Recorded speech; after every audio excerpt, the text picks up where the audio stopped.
It's important to reduce severe vibration and noise for your LG front-load washing machine in order to prevent permanent damage to the washer.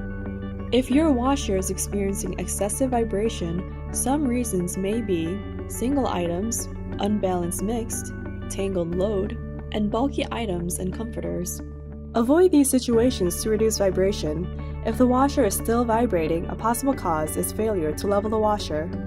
To minimize vibration noise and unwanted movement, your washer must be leveled and installed on a level, solid flooring with properly adjusted feet.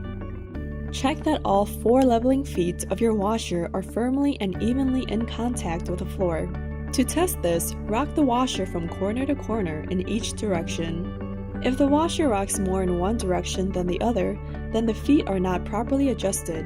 Loosen the lock nut on the foot that is rocking and adjust the leveling feet with a wrench included with your washer. Turn the feet clockwise to raise the washer, or turn the feet counterclockwise to lower the washer.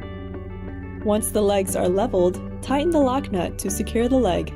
Once you have made these adjustments, test the washer by setting it to the spin cycle with a load of laundry. Check if water is supplied and that it drains well during the spin cycle. If your washer rocks and vibrates excessively, try leveling the washer again.